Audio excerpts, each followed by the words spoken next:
보신 것처럼 이태원 클럽에서 촉발된 확산세로 방역 당국이 비상입니다. 그런데 하나 짚어볼 부분이 있습니다. 지난달 부산의 클럽에서는 확진자가 다녀갔는데도 추가 감염자가 없었는데 이태원 클럽은 달랐죠. 왜 이런 차이가 생긴 건지 사회부 이유경 기자와 살펴보겠습니다. 자, 이 기자, 두 곳 다 폐쇄된 클럽이었는데 왜 이태원 클럽에서만 추가 감염이 나온 거죠?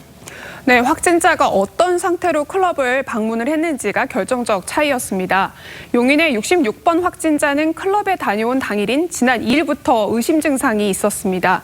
코로나19는 발병 초기에 전염력이 가장 높은 것으로 알려져 있습니다.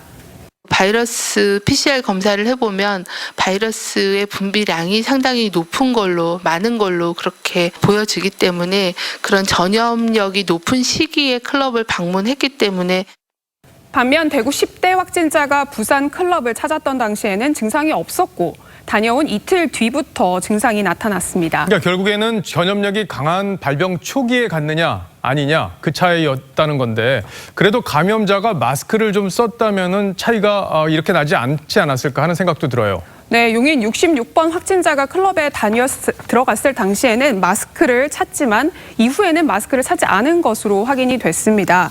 환기가 잘 안 되는 밀폐된 클럽에서 또 밀접한 접촉이 있을 수밖에 없는 악조건을 다 갖췄던 셈입니다.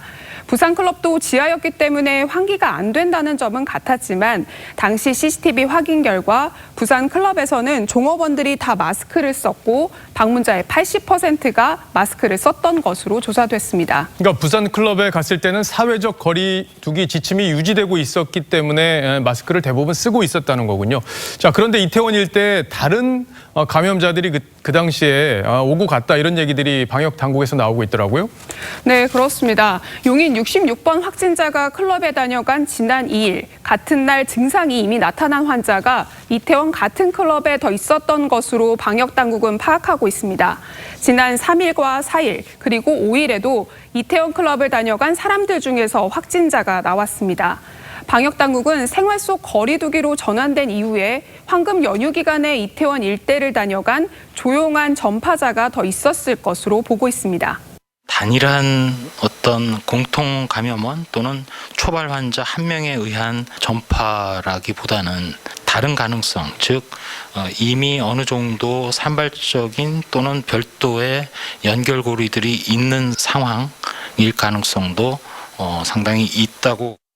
그러니까 결국에는 누가 누구에게 감염시켰는지 파악하기 어렵다 이런 상황이 더 걱정인 건데 이태원 감염자들이 가족이나 지인에게 바이러스를 옮기는 2차 감염도 지금 시작이 된 거죠. 네, 이태원 클럽발 확진자로 인한 2차 감염자는 현재까지 11명입니다. 대부분 가족이나 직장 동료, 지인이고 아직 3차 감염 사례는 나오지 않았습니다. 그런데 확진자의 30% 정도는 가벼운 증세조차 없는 무증상 상태에서 확진됐기 때문에 주변에 전파할 가능성이 높다는 게 걱정입니다. 이 때문에 방역 당국이 이태원 유흥업소를 방문한 사람들에게 외출 자제와 진단 검사를 계속해서 당부하고 있는 겁니다. 결국에는 방역 당국이 감염자의 정확한 동선 그리고 접촉자들을 빨리 찾아내서 확산을 막는 게 관건이 되겠군요. 잘 들었습니다. 지금까지 이유경 기자였습니다.